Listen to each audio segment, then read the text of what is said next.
A mensagem sobre a conversão que Deus nos trouxe hoje vai nos orientar por que é tão difícil uma pessoa que está aí na flor da idade, vamos colocar aí entre 14, 15 anos de idade até uns 50 anos mais ou menos, por que é tão difícil essa pessoa se converter a Cristo Jesus?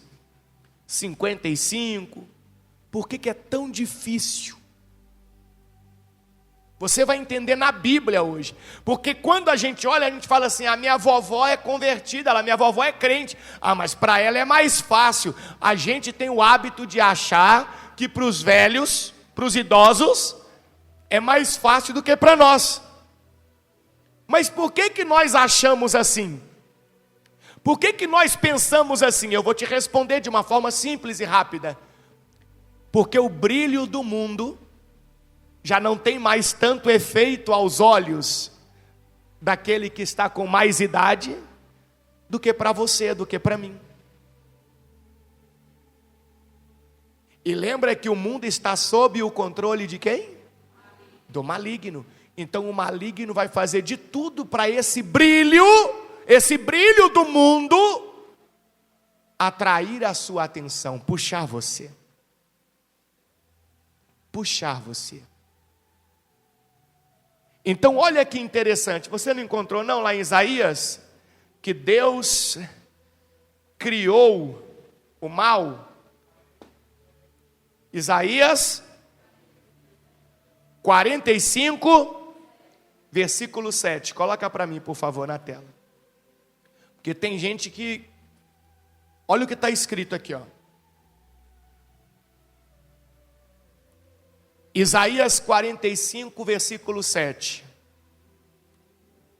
Formo a luz e crio as trevas. Trago a paz e crio a calamidade. Eu, o Senhor, faço essas coisas. Deixa eu mudar aqui só a versão da Bíblia que vai vir a palavra mal. Olha lá, ó. Mudou aqui para a revista e atualizada, é o mesmo versículo. Deus falando, eu formo a luz e crio as trevas, faço a paz e crio o mal. Eu, o Senhor, faço todas estas coisas. Olha para mim para você entender. Por que Deus criou o mal? Porque se Deus não tivesse criado o mal, muitos de nós diríamos que somos obrigados a estar com Deus, porque não teríamos outra opção. Então Deus cria o mal para dizer assim, ó, se você, ser humano, anjo, quiser estar comigo, você pode estar comigo. Mas se você quiser estar do lado das trevas, você também pode escolher as trevas. Você tem livre arbítrio.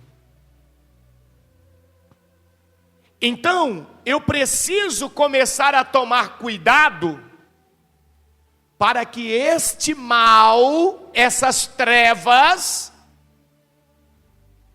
não venham me dominar, não venham me puxar para longe de Deus. Foi isso que aconteceu com aquele anjo que recebeu um nome, não no céu, mas na terra comumente se fala assim, Lúcifer, que seria anjo de grande luz. Este mal vai começar a puxar este anjo para as trevas. E ele não vai perceber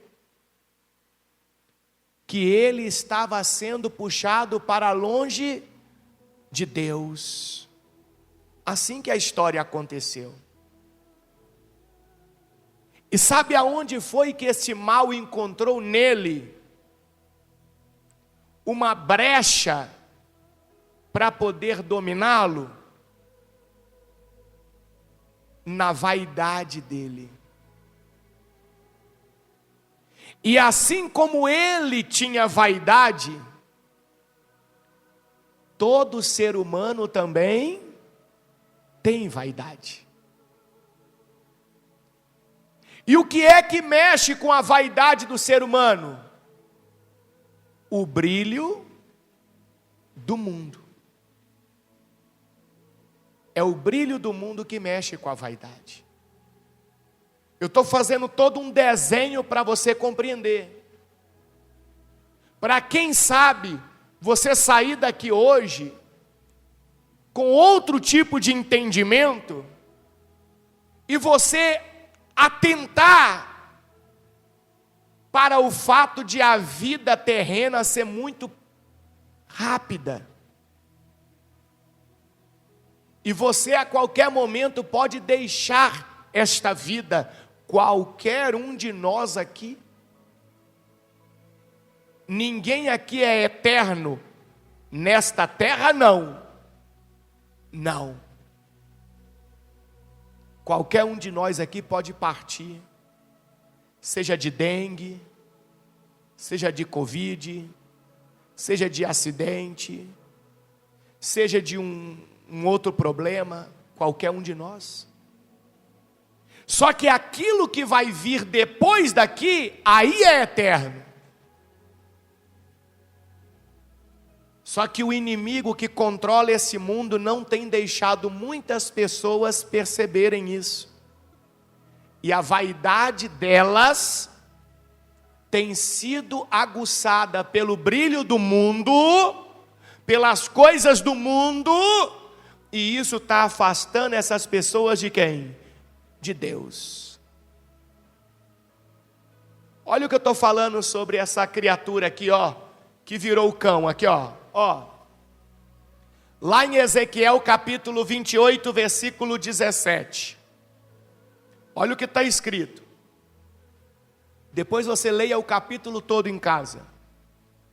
Seu coração se encheu de orgulho por causa de sua beleza. Ele era um anjo muito especial. E ele não percebeu que o mal começou a aguçar aquela vaidade que ele carregava. Ele começou a se achar importante. Ele começou a se achar grande. Por isso que ele chega naquele pensamento de poder estar no lugar de Deus. E assim acontece hoje em dia. O maligno, ele vai trabalhar sempre para levar você às coisas deste mundo, ocupar você com as coisas deste mundo, preocupar você com as coisas deste mundo, para que você cresça, para que você apareça, para que você tenha, para que você possa. E enquanto você vai alimentando tudo isso, você vai deixando o mais importante de lado, que é cuidar da sua salvação, que é cuidar da sua alma, que é se preocupar para onde a sua alma vai quando esse corpo físico morrer. Então olha o que a Bíblia diz: seu coração se encheu de orgulho por causa de sua beleza, sua sabedoria se corrompeu por causa de seu esplendor. Por isso, o atirei à terra e o expus ao olhar dos reis. Você profanou seus santuários com seus muitos pecados e seu comércio desonesto. Ou seja, sua preocupação em aparecer, em ter, em comandar, você começou a agir de uma forma que não agradava a Deus. Por isso, fiz sair de dentro de você um fogo que o consumiu, reduziu as cinzas no chão, à vista de todos que observavam. Todos que o conheciam estão horrorizados com o seu destino. Ou seja, os anjos que conheciam aquele anjão, ficaram horrorizados com o destino que foi dado àquele super anjo. Qual foi o destino que foi dado para ele? Quem lembra? Qual o destino? No juízo de Deus, qual foi o destino que foi dado para ele? A condenação eterna no lago de fogo. Todos que o conheciam estão horrorizados com seu destino. Para finalizar, diz assim: olha, você chegou a um terrível fim e não mais existirá. Ele está condenado, porque este anjo deixou o mal entrar onde? No coração dele. E o mal usou o quê? Qual caminho que o mal usou? A vaidade. E é exatamente esse caminho que o mal tem usado com cada um de nós que estamos aqui.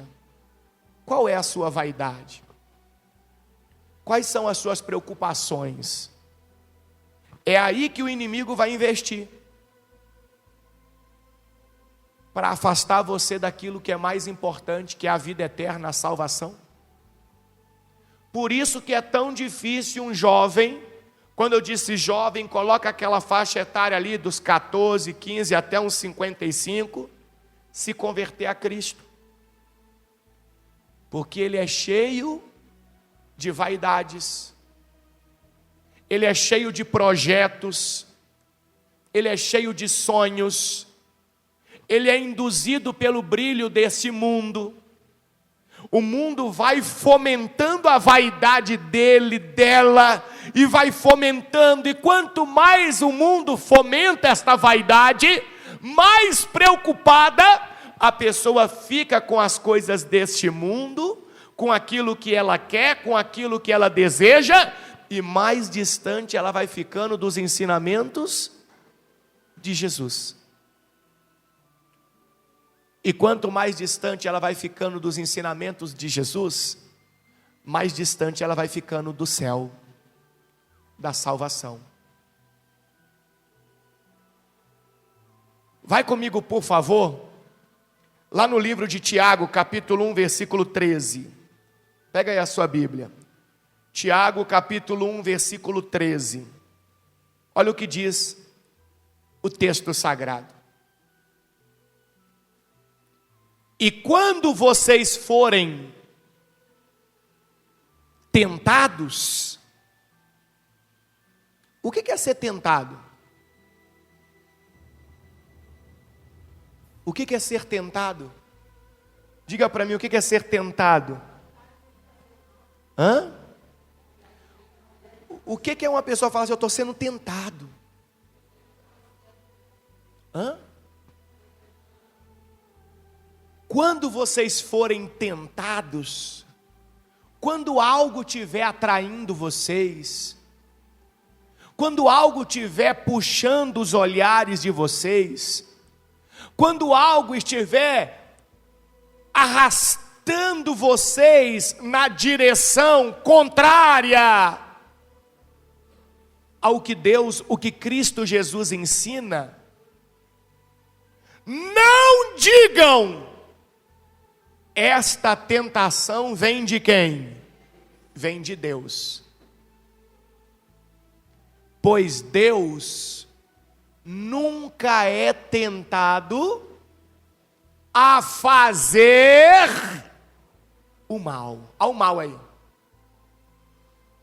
Atraindo a pessoa para que a pessoa pratique aquilo que não agrada a Deus, se preocupe com aquilo que não agrada a Deus.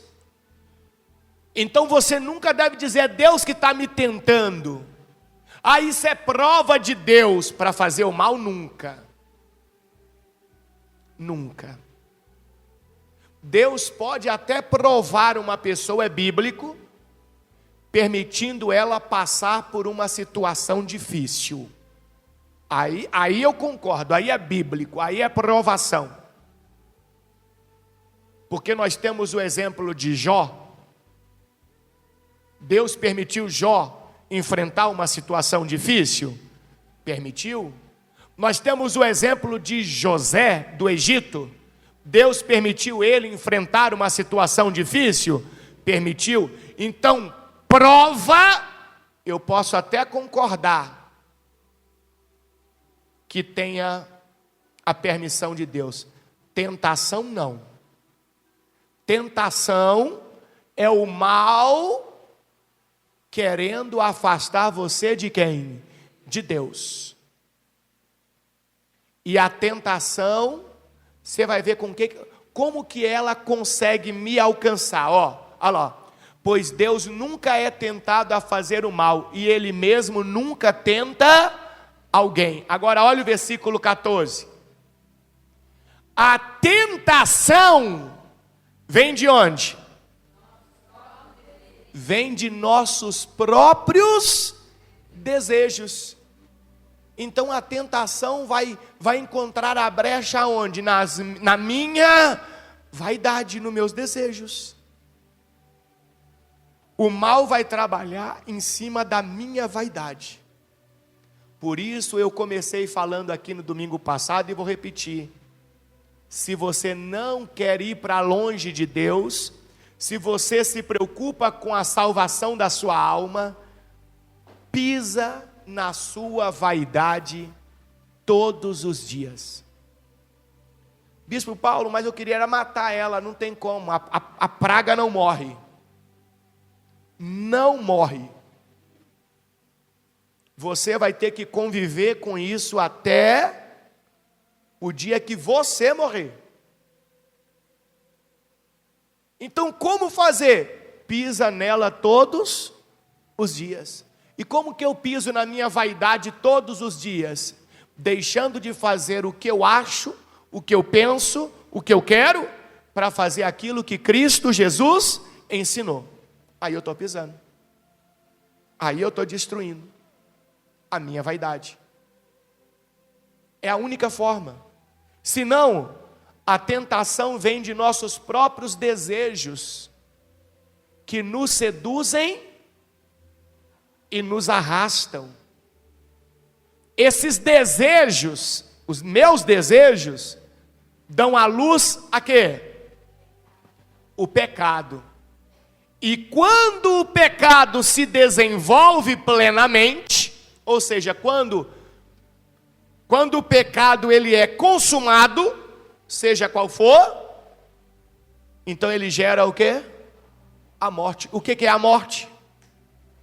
O que é a morte? A condenação da alma. A condenação ao fogo eterno. Então veja como que foi com o maligno e como que é hoje. O mal veio, entrou pela brecha chamada vaidade, atraiu ele, plantou aquela coisa dentro do coração dele, e aí ele foi lá e colocou em prática aquilo que ele estava no coração, se rebelando contra Deus. Aí gerou o quê? A morte, a condenação dele. A mesma coisa é para nós. Aí eu volto a tudo que eu falei. O mundo jaz no maligno. Qual é o grande trunfo do maligno? O brilho do mundo. Porque o brilho do mundo, ele é colorido. Se você falar para mim que ele não é colorido, você vai estar mentindo para você mesmo. O brilho do mundo é colorido. e ele fascina, ele puxa, ele atrai, porque o maligno, ele quer plantar esse mal dentro de mim, de você. E quando a gente concebe isso, e a gente pratica isso, então a nossa alma, ela é afastada de Deus. Vai comigo, por favor, lá na epístola de João, 1 João capítulo 2, versículo 14. 1 João capítulo 2, versículo 14. Olha o que diz o texto sagrado. Escrevi a vocês, filhinhos, porque conhecem o Pai. Escrevi a vocês, pais, porque conhecem aquele que existia desde o princípio. Escrevi a vocês, jovens, porque são o quê? São fortes. Esses jovens aqui coloca naquela estrutura que eu falei, dos 14 aos 55, coloca nessa grade aqui,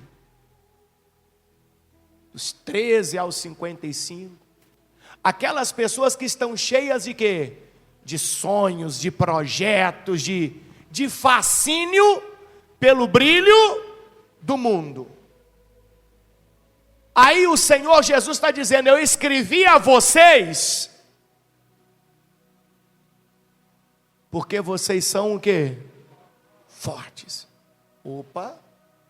Tem algum motivo de Cristo estar dizendo que os jovens são fortes? Ele está querendo destacar algo importante aqui. A palavra de Deus permanece em seu coração e vocês venceram quem? O maligno. Aí olha o que ele diz para os jovens. Para os jovens, para nós que estamos aqui. O que ele diz para nós? Não amem este mundo e nem as coisas que ele oferece. Pois, quando amam o mundo, o amor do Pai não está em vocês. Então, por que Cristo disse, ó jovem, você é forte? Ele estava dizendo, use essa sua força para não se apegar às coisas deste mundo. Use essa sua força para lutar contra o brilho deste mundo. Porque se você amar as coisas deste mundo e aquilo que o mundo te oferece, o amor de Deus não vai estar em você. Não vai estar em você. Então olha a luta. Olha porque é tão difícil o jovem se converter a Cristo Jesus. Porque normalmente o amor dele está nas coisas deste mundo e aquilo que o mundo oferece. Normalmente. Versículo 16. Porque o mundo oferece apenas o desejo intenso por prazer físico. O desejo intenso por tudo que vemos e o orgulho de nossas realizações e bens. Agora escuta isso, está na Bíblia, presta atenção, vou ler de novo. Porque o mundo, nós já aprendemos que o mundo está sob o controle de quem? Do maligno, certo? Então o mundo que está sob o controle do maligno oferece apenas o desejo intenso por prazer físico, o desejo intenso por tudo que vemos, ou seja, o que eu vejo eu quero, e o orgulho de nossas realizações e bens. Como é que o ser humano ele age? Não, poxa, comprei um carro, estou feliz. É assim ou não é? Comprei uma casa, olha que maravilha, venci. Comprei isso, consegui aquilo, aquilo outro. Então o mundo é que oferece o orgulho de nossas realizações e bens. Ponto, ponto. Isso não provém do Pai, mas do mundo. Então veja como que tudo aquilo que nos impede de nos convertermos a Cristo Jesus, tudo aquilo que nós estamos apegados, sonhando, projetando, querendo, investindo nosso tempo, investindo nossa vida, gastando o nosso ser, tudo aquilo que a gente tanto quer, quem oferece? O mundo. Isso não vem de quem? Do Pai. Isso vem de onde? Do mundo. E o mundo, quem está no controle? Então olha o maligno enganando todo mundo. Olha como que o bicho é. Por isso que a Bíblia chama ele de serpente. O bicho é ligeiro. Tem muitas pessoas que pensam que Satanás é o anjo mais forte. Ele não é o anjo mais forte. Dentre os anjos, ele não é o mais forte. Não. Agora, que ele é o que tem a melhor arte para enganar é. Isso ele é. Ele faz barro parecer ouro. E a pessoa compra como se fosse ouro.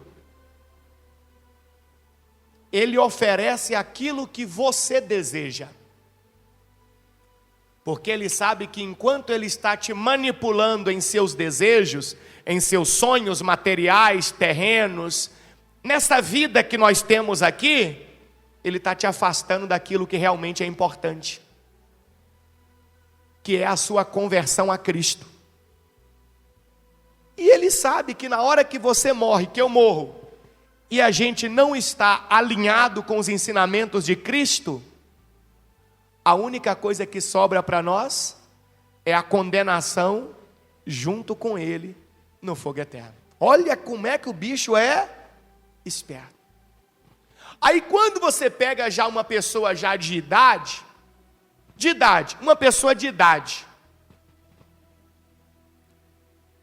o que adianta o mundo oferecer para ela desejos intensos por prazer físico? O que adianta o mundo oferecer para ela desejo intenso por tudo que ela vê? Ela já está na idade, já viveu a vida dela, para ela já está tudo tranquilo. O que adianta o mundo oferecer para ela orgulho de realizações e bens? Por isso que parece que é mais fácil. Aí o maligno vai trabalhar nessas pessoas de outra forma. Mas na juventude ele vai trabalhar aqui, ó. Resumindo, em você que está aqui nessa manhã, que está dentro do quadro aí da juventude que nós estamos ouvindo, o inimigo vai investir aqui, ó. E o versículo 17 diz assim: olha Deus falando para você e para mim. E este mundo passa, e com ele tudo que as pessoas tanto desejam. Olha Deus falando: rapaz, acorda, moça, mulher, desperta. Este mundo passa, é ligeiro, e tudo aquilo que você tanto deseja também passa. Mas quem faz o que agrada a Deus vive para sempre. O que é viver para sempre? a eternidade, a salvação. Quem se converte a Cristo Jesus, quem se torna um discípulo de Cristo de verdade, vai viver para sempre. Vai estar ao lado de Deus por toda a eternidade. É esta a visão que o mundo não quer que você tenha. Esse é o papel da igreja, que deveria estar sendo feito há séculos. Mas infelizmente até a igreja perdeu a visão e está fascinada com o brilho do mundo. E hoje, a maioria das instituições, das igrejas, ao invés de pregar a salvação, a vida eterna, tem pregado, tem falado das coisas deste mundo. Em outras palavras, a maioria das igrejas está trabalhando para quem? Para o maligno que controla o mundo. Vai comigo lá no no livro de Atos, Atos dos Apóstolos, capítulo 12, versículo 25. Quero mostrar para você sobre um jovem que, assim como você e eu, até queríamos estar com Jesus, mas ele teve dificuldade na sua conversão, porque as coisas deste mundo atraíam ele, eram muito fortes sobre ele, enquanto ele que deveria ter sido forte para vencer as coisas deste mundo. O nome desse rapaz era João Marcos. João Marcos é o mesmo que, depois de se converter a Cristo, vai escrever aquele evangelho segundo Marcos, ou seja, nas palavras de Marcos, é a mesma pessoa. Mas observe como que esse jovem provavelmente parecia comigo e com você. Olha o que diz. Quando Barnabé e Saulo terminaram a sua missão em Jerusalém, voltaram, eles estavam indo para Antioquia, uma cidade chamada Antioquia, levando consigo quem? João Marcos. Para comigo para você entender, porque depois você vai ler todo o capítulo em casa. João Marcos conheceu Jesus. Ele viu Jesus. João Marcos ouviu muitos ensinamentos de quem? De Jesus. Mas João Marcos era um jovem que vivia em cima do muro. Ele entendia a importância de Jesus, mas ele ainda estava apegado às coisas deste mundo. E quando Saulo e Barnabé estavam indo de Jerusalém para Antioquia para um trabalho evangelístico, eles cuidavam de uma igreja em Antioquia. João Marcos falou: quero ir com vocês, posso? Ele era primo de Barnabé. E Barnabé e Saulo falaram: claro, vamos. Você quer dedicar a sua vida a Cristo? Vamos. E eles foram. Ficaram um tempo em Antioquia. E logo em seguida, Saulo, Barnabé, iriam sair numa viagem missionária, de cidades em cidades, evangelizando e falando de quem? De Cristo. E o que João Marcos disse? Eu vou também. A princípio, quem olhava para ele, achava que ele era uma pessoa convertida. Porque aparentemente, ele agia como uma pessoa convertida. Adiantando um pouquinho, vai comigo no capítulo 13, versículo 4. Adiantando um pouquinho. Aqui em Atos, capítulo 13, versículo 4. Olha o que diz. Enviados pelo Espírito Santo, então saíram pela viagem missionária, eles desceram ao porto de Seleucia, de onde navegaram para a ilha de Chipre. Ali, na cidade de Salamina, foram às sinagogas judaicas e pregaram a palavra de quem? De Deus. João Marcos os acompanhava como o quê, pessoal? Como assistente. Então, aparentemente, João Marcos estava agindo como uma pessoa o quê? Convertida. Versículo 6. Viajaram por toda a ilha, até que por fim chegaram a Pafos, onde encontraram um feiticeiro judeu, um falso profeta chamado Barjesus. Então, acompanha comigo, ó, estão viajando, coisas estão acontecendo, não estão acontecendo? Quem olha para João Marcos, vê nele um jovem o quê? Convertido, um homem de Deus, uma pessoa que colocava os ensinamentos de Cristo acima dos seus próprios desejos, da sua vaidade, na flor da idade. Imagina quantos projetos, quantos sonhos aquele jovem não tinha antes, e por aí vai. Aí adianta comigo no versículo 19, aqui no capítulo 13, versículo 19, eu estou adiantando porque depois você lê tudo em casa. Versículo 19 não, perdão, versículo 13, olha o que diz. Paulo e seus companheiros saíram de onde? De Pafos, num navio, e foram até a Panfilha, onde aportaram em Perge. Ali, João Marcos fez o quê? O que João Marcos fez?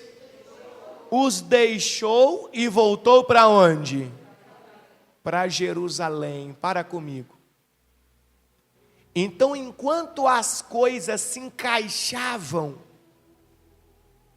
com aquilo que João Marcos tinha como expectativa de vida, ele acompanhava Saulo e Barnabé como um fiel assistente, um evangelista.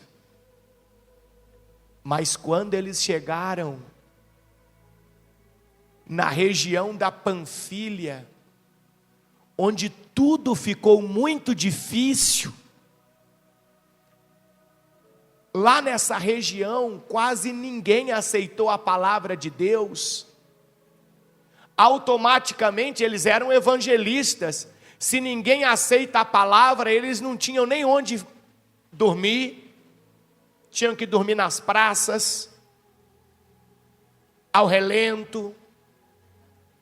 Às vezes apanhavam, às vezes não tinham o que comer. Nesse momento, o que João Marcos, o jovem, fez? Saiu fora. E sabe por que ele saiu fora? Porque as coisas do mundo atraíam a ele mais do que os ensinamentos de Cristo. Você sabe por que uma pessoa abandona, por exemplo, a igreja? Um jovem? Porque as coisas do mundo são mais atraentes para ele do que os ensinamentos de Jesus. Por que ele deixa de seguir os ensinamentos de Jesus? Porque ele quer viver os desejos que o mundo oferece para ele. Aquilo que a gente leu lá na epístola de João. A Bíblia diz que João Marcos voltou para Jerusalém, por quê? Porque ele morava em Jerusalém antes de sair com Saulo e Barnabé. Ele morava com a mãe dele. Lá em Atos capítulo 12, versículo 12, olha como é que era a vida de João Marcos. Só para você ter uma ideia, volta comigo em Atos 12, 12. Olha o que está escrito. Quando Pedro se deu conta disso, foi à casa de Maria, mãe de João Marcos, onde muitos estavam reunidos para orar. Agora olha o 13. Ele bateu na porta da frente, e o que está escrito? Uma serva. O que é serva aqui? Uma empregada. Na casa da mamãe tinha até... Então imagina, o rapazão, na casa da mamãe tem até empregada, tem casa, tem comida, roupa lavada, caminha quente. E lá na evangelização, dormir na praça. De vez em quando levar uma surra. Não ter comida. Ele olhou para os projetos de vida dele e falou, o quê? Estou fora disso aqui, ó. Hã? Isso não é para mim, não. Os jovens dizem assim hoje, as pessoas. Quando eu digo jovem, coloca a idade que eu falei, de 13 até os 55, 60. A maioria das pessoas, quando começa a ouvir os ensinamentos de Jesus, diz, isso aqui não é para mim não, ó. Não, você está doido, olha como é que o mundo brilha. E a igreja quer que eu viva assim, não é a igreja. Esse é o ensinamento de quem? De Cristo, para que você se torne um discípulo dele e tenha a sua salvação. Não é a igreja, é Jesus. E a maioria dos jovens faz o que João Marcos fez. Isso aqui não é para mim. E procura aquilo que agrada. Por isso que é tão difícil o jovem se converter a Cristo. Só se converte a Cristo de verdade o jovem que usa a força que tem para vencer o mundo. Só esse que se converte a Cristo. Porque o jovem é forte. Jesus disse que o jovem é forte. Olha o ensinamento de Cristo sobre tudo isso. Jesus falando. Coloca para mim, por favor, em Marcos, capítulo 8, versículo 34. Evangelho de Cristo, capítulo 8, versículo 34. Coloca para mim. Isso. Abriu aí? Na sua Bíblia está também. Só que eu queria que você prestasse atenção na tela, porque eu quero ler na versão NTLH. Coloca para mim, só muda a versão, porque está mais claro na NTLH, está mais fácil de entender. Olha na tela. Aí Jesus chamou a multidão e os discípulos e disse, o que Jesus disse? Está na tela aqui, o que Jesus disse? Se alguém quer ser meu seguidor, agora lê para mim, o que Jesus diz? Que esqueça seus próprios interesses. Esteja pronto para morrer, como eu vou morrer, e me acompanhe. Então só dá para ser seguidor de Cristo quando eu esqueço os meus próprios interesses. Por quê? Porque meus interesses vão estar alinhados às coisas da onde? Do mundo. Então se eu não esquecê-los, mais cedo ou mais tarde, eu vou pular fora do barco de Cristo e vou ir para o barco dos meus interesses. Não tem como, pessoal, ser um discípulo de Jesus enquanto seus interesses forem prioridade na sua vida. Só dá para alcançar a salvação quando Cristo for a prioridade da sua vida. Versículo 35. Pois quem põe os seus próprios interesses em primeiro lugar, nunca terá a vida verdadeira, ou seja, a salvação.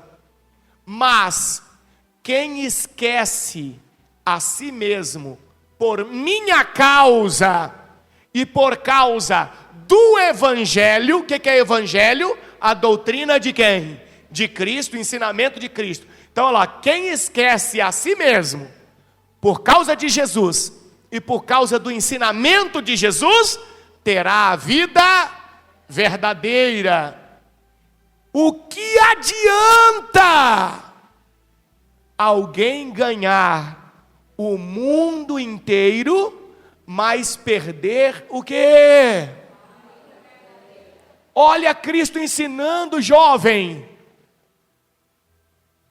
É você que está aqui hoje, todo mundo. O que adianta você ganhar o mundo inteiro? E na hora que esse corpo físico seu morrer, você perder a vida verdadeira, a vida eterna ao lado de Cristo, no reino dos céus, o que adiantou? Aquilo que você supostamente conquistou vai ficar aqui.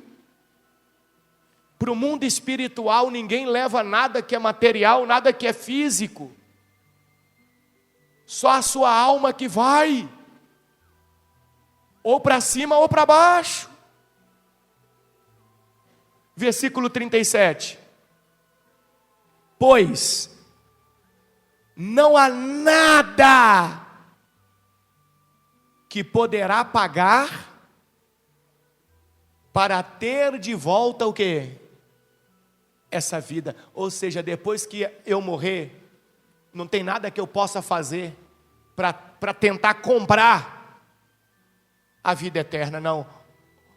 São as minhas decisões hoje, as minhas escolhas hoje, que vão destinar a minha alma, a sua alma.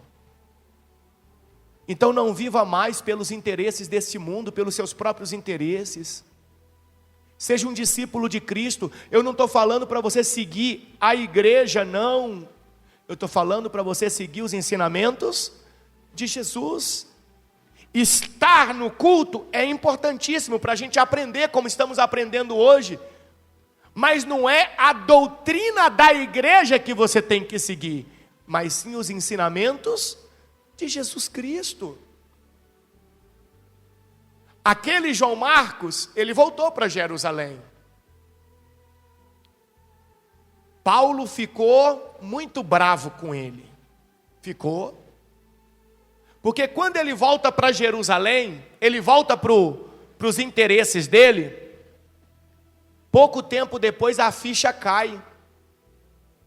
Ele vê que ele trocou o reino de Deus pelo reino terreno. E ele deseja voltar para trabalhar no reino de Deus, para estar no reino de Deus. Sabe o que Paulo diz? Não vai voltar não. Fique aí, você não queria isso? Então fique com isso. Mas Deus vai ter misericórdia dele. Só que vai passar aproximadamente, sabe quanto tempo? Para ele ter uma nova chance? 3 anos. E eu pergunto para vocês, se nesses 3 anos ele tivesse partido dessa terra? Porque tem gente que sempre acha que vai ter uma outra oportunidade. E se no meio desse caminho você não tiver outra oportunidade? João Marcos vai ter. Mas e se você não tiver? E se eu não tiver? Agora, quando ele tem a outra oportunidade, ele agarra. Está lá em Atos. Vamos voltar lá em Atos, capítulo 15, versículo 36. Pode voltar na NVT, tá? Atos 15, 36. Olha o que diz. Algum tempo depois, Paulo disse a Barnabé: voltemos para visitar cada uma das cidades onde pregamos a palavra do Senhor, para ver como os irmãos estão indo. Barnabé queria o quê? Levar quem? Queria levar João Marcos. Isso aqui 3 anos depois. João Marcos com certeza se arrependeu. Acredito eu que quando ele via Barnabé, por favor, me dá uma oportunidade. Eu fiz a escolha errada, eu devia ter escolhido os ensinamentos de Jesus. Por mais que fossem dificuldades terrenas que eu fosse enfrentar, era melhor estar com Cristo. Eu errei e tal. E Barnabé se sensibilizou, queria levar João Marcos. Mas Paulo se opôs, pois João Marcos tinha se separado deles na Panfilha, não prosseguindo com eles no trabalho. O desentendimento entre eles foi tão grave, entre Paulo e Barnabé, porque Barnabé queria dar oportunidade para João Marcos, e Paulo, não.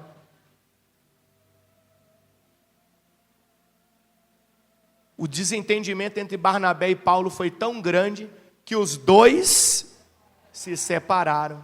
Barnabé levou João Marcos e navegou para Chipre. Mas o que importa para nós aqui? Que ele teve sim uma nova oportunidade. E hoje, o que é que eu e você estamos tendo nessa manhã? Uma nova oportunidade. Jesus está dizendo para você assim: olha, se desprenda das coisas deste mundo. Não deixe mais a sua vaidade ser aguçada pelo mal. Se torne um discípulo de Cristo. Ande com Jesus. Se converta de fato e de verdade. Tira seu coração do mundo, coloca em Deus. Viva o sacrifício de Jesus na cruz. Se preocupe em ter o seu nome escrito no livro da vida. Perceba o quanto o inimigo está usando o brilho deste mundo para te afastar do reino dos céus. Acorda enquanto há tempo, porque depois pode ser tarde demais. Não dá mais tempo. E a Bíblia vai mostrar para nós que João Marcos se converteu de verdade. Ele agarrou aquela oportunidade que Deus deu para ele e nunca mais soltou. Olha Pedro falando de João Marcos lá na frente, porque João Marcos vai se tornar um assistente pessoal de Pedro, um obreiro ali de Pedro, lá em 1 Pedro capítulo 5, versículo 13. 1 Pedro 5, 13, olha o que diz, Pedro falando, olha que bonito, ó. Aquela que está na Babilônia, escolhida, assim como vocês, aquela ali é a igreja que estava em Roma. Pedro vai chamar Roma de Babilônia, uma linguagem figurada. Então a igreja, a congregação dos irmãos que estava lá em Roma, na Babilônia, escolhida assim como vocês, lhes envia saudações. E também meu filho, esse aqui é o João Marcos, que se torna assistente pessoal de quem? De Pedro. Pedro chama ele de quê agora?